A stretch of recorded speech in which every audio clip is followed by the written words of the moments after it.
இன்னைக்கு நம்ம பார்க்க போகிற கதையோட பெயர் சாபம். முன்னொரு காலத்தில் பெரிய காட்டின் ஓரத்தில் ஒரு சிறிய கிராமம் இருந்துச்சு. அது பெரும்பாலும் அமைதியான கிராமமாக இருந்துச்சு. ஆனால் கிராம மக்கள் லோபிசோனுக்கு பயந்து வாழ்ந்து வந்தாங்க. லோபிசோன்கள் காட்டின் உள்பகுதியில் வாழ்பவர்கள். லோபிசோன்கள் கருப்பு நிற உயிரினங்கள். அது பார்ப்பதற்கு பாதி மனிதன் பாதி ஓநாய் போல இருக்கும். ஒவ்வொரு முழு நிலவிலும் லோபிசோன்கள் மனித சதையை தேடி காட்டிலிருந்து வெளியே வரும்னு சொல்லப்படுது. அத்தகைய உயிரம் எப்படி உருவாகுது? அது ஒரு குடும்பத்தில் பிறந்த 7வது மகனுக்கு கிடைச்ச சாபம். அந்த சாபம் எந்த மகள்களையும் பாதிக்காது. ஆனால் ஒரு அம்மா 7 மகன்களை பெற்றெடுத்தால் 7வது மகன் நிச்சயமாக லோபிசோனாக மாறுவான். ஃபிலிப் பிறந்தபோது அவனது அம்மா பயந்தாங்க. ஏன்னா அவங்க 7வதா ஒரு மகளைத்தான் எதிர்பார்த்தாங்க. மகனை எதிர்பார்க்கல. ஃபிலிப்பின் அம்மா அன்பானவள், இரக்க குணம் கொண்டவள். சாபத்தை பற்றி கிராம மக்கள் என்ன சொன்னாலும் அவள் தன் சொந்த குழந்தைக்கு எதிராக எதுவும் செய்ய போவதில்லைன்னு முடிவு பண்ணிட்டா. பல ஆண்டுகள் அமைதியுடன் கடந்து போனது. ஃபிலிப் ஒரு வலிமையான பையனாக வளர்ந்தான். அம்மா, அப்பா மற்றும் 6 சகோதரர்களும் அவன் மேலே அதிக அன்போடு இருந்தாங்க. ஆனால் ஃபிலிப்பை மற்ற சகோதரர்கள் போல் இல்லாமல் வித்தியாசமாக நடத்தப்படுவதை அவன் கவனிக்கவே இல்லை. ஆசிரியர் அனுமதிக்காததால் அவன் பள்ளிக்கும் செல்லவில்லை. இது நியாயமில்லை. ஏன்னா அந்த சிறுவன் புதிய விஷயங்களை கற்றுக்கொள்ள விரும்பினான். மற்ற குழந்தைகளுடன் நட்பாக இருக்கவும் விரும்பினான். ஃபிலிப்பை எப்போதாவது அவன் அம்மா ரொட்டி வாங்க அனுப்பினால் கிராம மக்கள் அவன் போகும் வழியில் குறுக்க வர மாட்டாங்க. எப்போதும் அவனை பயம் மற்றும் வெறுப்பு கலந்த பார்வையுடன் பார்ப்பாங்க. அது அந்த சிறுவனை பயமுறுத்தியது. மற்ற குழந்தைகள் அவனுடன் விளையாட மாட்டாங்க. முழு நிலவு இருக்கும்போது அவனை தோட்டத்திற்குள் போகவும் அனுமதிக்க மாட்டாங்க. மற்ற எல்லாவற்றையும் விட கடைசியாக சொன்னது மிகவும் மோசமானதாக இருந்தது. ஏன்னா ஃபிலிப்புக்கு நிலானா ரொம்ப பிடிக்கும்.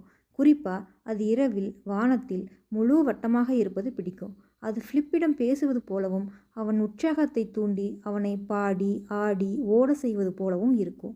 வாழ்க்கை அமைதியாக இருந்தாலும் அது மகிழ்ச்சியானதாக இல்லை. வருடங்கள் செல்ல செல்ல ஃபிலிப்புக்கு தனிமையில் இருப்பது போல இருந்தது. அவனுக்கு நண்பர்கள் இல்லை. மற்ற குழந்தைகளுடன் விளையாட யாரும் அவனை அழைத்ததில்லை. சில நேரங்களில் அவன் அவர்களின் சிரிப்பை கேட்டு அவர்கள் என்ன விளையாட்டு விளையாடுகிறார்கள், அவர்கள் எவ்வளவு சந்தோஷமாக இருக்கிறார்கள் என்று கற்பனை செய்வான். அவன் அம்மாவும் சகோதரர்களும் கூட அவனை விசித்திரமாக பார்க்க தொடங்குவதை ஃபிலிப் கவனித்தான். என்னிடம் என்ன தவறு உள்ளது? நான் அவ்வளவு மோசமான பையன் இல்லை. நான் என் வேலைகளை செய்கிறேன். நான் எப்போதும் தவறாக நடந்து கொண்டதில்லை. மற்ற குழந்தைகளிடமிருந்து என்னை ஏன் இவ்வளவு வித்தியாசமாக நடத்துகிறார்கள் என்று ஃபிலிப் அடிக்கடி அவனிடமே கேட்டுக்கொண்டான். அவனுக்கு 15வது பிறந்தநாள் வரும்போது ஃபிலிப் எப்போதும் இல்லாத அளவுக்கு மிகவும் சோகமாக இருந்தான். அவனது அம்மா அவனை மிகவும் அரிதாக வீட்டை விட்டு வெளியே அனுப்புவார். மேலும் அவனுடன் இருக்கும்போது அம்மா பதட்டமாகவே இருப்பார். அவனுடைய வீட்டிற்கு அருகில் தனியாக விளையாடுவதை மோசமான குழந்தைகள் பார்த்தால் அவன் மீது கற்களை எறிவார்கள். ஆனால் அவன் அவர்களை பார்த்து திரும்பும்போது அவர்கள் ஒரு அரக்கனை பார்த்தது போல் கத்திக்கொண்டு ஓடிவிடுவார்கள். சில நேரங்களில் ஃபிலிப் பெரிய காட்டுக்குள் ஓடி போயிடணும், திரும்பி வரவே கூடாதுன்னு கூட நினைத்தான். ஒரு நாள் அவனது அம்மா அவனை உட்கார வைத்து அவனது பிரச்சனைகளுக்கான காரணத்தை அவனுக்கு விளக்கினாங்க. நீ என் 7வது மகன், உன் மீது ஒரு சாபம் இருக்கிறது என்று அவள் சொன்னாள். ஃபிலிப் மிகவும் குழப்பமாக இருந்தான். என்ன மாதிரியான சாபம் என்று கேட்டான். உன் 15வது பிறந்த நாளில் நீ ஒரு லோபிசோனாக மாறிடுவாய். அது பாதி மனிதனாகவும் பாதி ஓநாயாகவும் இருக்கும் ஒரு உயிரினம் என்று கூறினார்.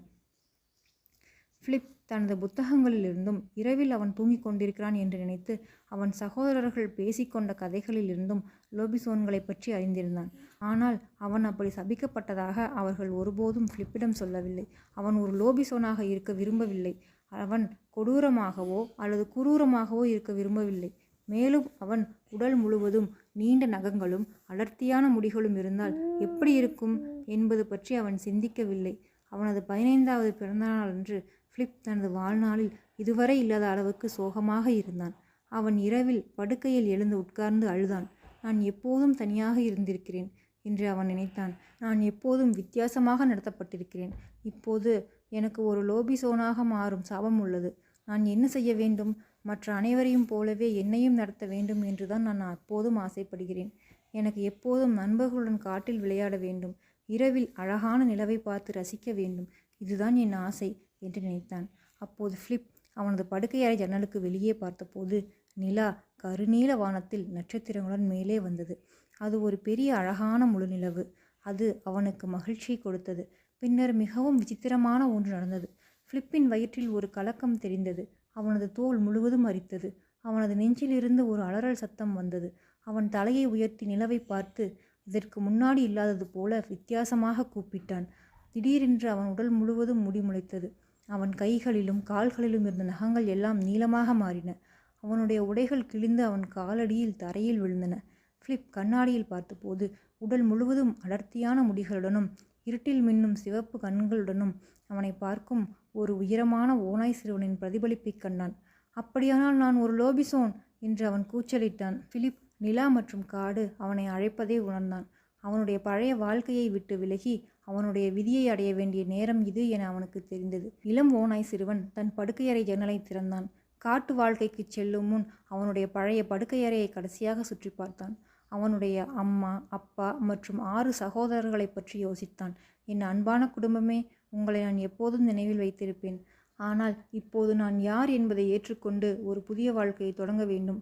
பின்னர் அவன் படுக்கையறை ஜன்னலில் இருந்து குதித்து நிலாவை பார்த்து ஊளையிட்டு கொண்டே காட்டுக்குள் ஓடினான். அவன் மனதில் எதிர்காலத்திற்கான விசித்திரமான புதிய நம்பிக்கை பிறந்தது. ஃபிலிப் பெரிய காட்டின் உள்பகுதிக்கு சென்றபோது அவன் ஒரு அழகான வெற்றுப்பகுதியில் நின்று வானத்தில் உயரமான பழங்கால மரங்களையும் அழகான நிலவையும் பார்த்தான். அவன் அலறி ஊளையிட்டு குதித்து நடனமாடி சிரித்தான். கடைசியில் அவன் அலறி நடனமாடுவதை நிறுத்திய போது அவனை சுற்றி மற்ற லோபிசான்கள் கூடியிருப்பதை பார்த்தான். சிலது ஃபிலிப்பை போலவே எளிமையாக இருந்தன, சிலது வயதானவை. அவைகள் ஃபிலிப்பை அணுகி அவனை வரவேற்றது. நீ இப்போது இந்த பெரிய காட்டில் நண்பர்களுடன் இருக்கக்கூடிய வீட்டிற்கு வந்துவிட்டாய் என்று ஒரு லோபிசோன் அன்பான மற்றும் மென்மையான குரலில் கூறியது. அப்போதுதான் ஃபிலிப் சபிக்கப்படவில்லை என்பதை உணர்ந்தான். நான் ஒரு லோபிசோன், நான் வீட்டில் இருக்கிறேன் என்று அவன் புன்னகையுடன் தலையை உயர்த்தி முழு நிலவை பார்த்து தன் முழு பலத்தோடு அலறினான். மற்ற லோபிசோனும் சேர்ந்து நிலவுக்கு மரியாதை செலுத்தும் விதமாக இரவு வானத்தில் ஒன்றாக சத்தமாக ஊழையிட்டன. பல மைல்களுக்கு அப்பால் ஃபிலிப்பின் அம்மா அவருடைய வீட்டுத் தோட்டத்தில் நின்று கொண்டிருந்தார். பெரிய காட்டிலிருந்து வரும் மென்மையான காற்றில் கேட்கும் லோபிசோனின் அலறலை கேட்டுக்கொண்டிருந்தாள். தனது 7வது மகன் கடைசியாக ஒரு வீட்டை கண்டுபிடித்து விட்டான். அங்கு அவனுக்கு பல நண்பர்கள் இருப்பார்கள்.